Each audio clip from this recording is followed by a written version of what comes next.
सिन्धुलीको एउटा सानो गाउँ जहाँ हरेक दिन बिहान पहिलो घाम किरिङ मिरिङ गर्दै लाग्थ्यो।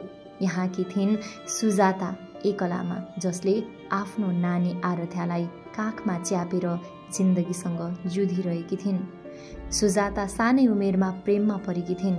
उनलाई लाग्थ्यो उनको लोग्नेले जिन्दगीभर माया गर्नेछ, तर भाग्यले अर्कै खेल खेल्यो। विवाहपछि 3 वर्षमै श्रीमानले उनलाई छाडेर गए। न त कुनै खबर न त कुनै सम्पर्क, बाँकी रह्यो केवल एउटा नाम र छोरी आराध्या। आफूलाई पर्खाल बनाएर छोरीलाई उज्यालो दिने प्रण गरेकी थिइन् सुजाताले। गाउँमा कामको अभाव थियो। खेतबारीको काम गरेर जेन तेन छाक टारिरहेकी थिइन्, तर सधैँ खेतबारीले पेट कहाँ भर्थ्यो र। आराध्यालाई राम्रो स्कुल पठाउने सपना थियो उनको, तर पैसा थिएन। गाउँमा महिलाहरूलाई पुरुषभन्दा कम तलब दिइन्थ्यो। सुजातालाई पनि उही समस्या। एक दिन उनले गाउँ छोड्ने निर्णय गरिन्। सुनसरीको इटहरी आइपुगेपछि उनले काम खोज्न थालिन्। कतै घरेलु कामदारको रूपमा काम पाइन्छ कि भनेर घर घर धाइन्। एकजना धनाढ्य परिवारले उनलाई काममा राख्यो, तर ज्याला एकदमै थोरै।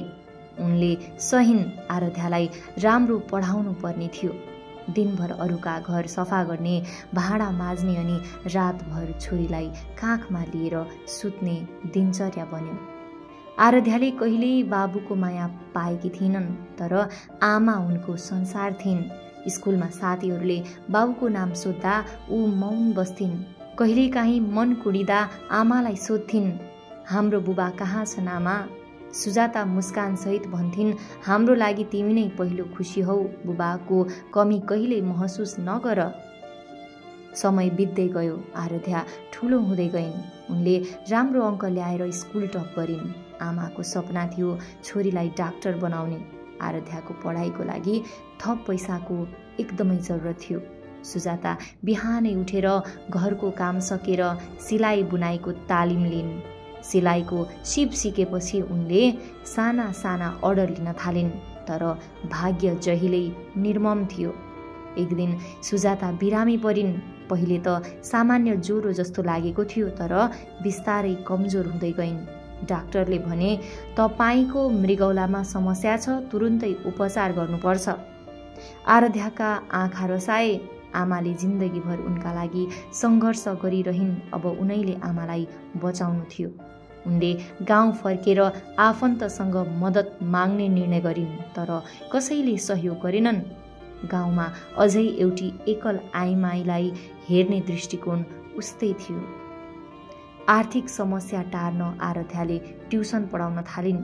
बिहान स्कुल जान्थिन्, दिउँसो ट्युसन लिन्थिन्, राति आमालाई स्याहार्थिन्, तर पैसाले मात्र उपचार सम्भव थिएन।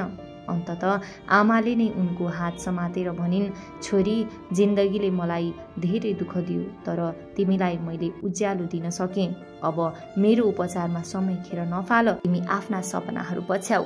सुजाताले छोरीलाई सम्झाउँदै भनेकी थिइन्, म तिम्रो साथमा छु।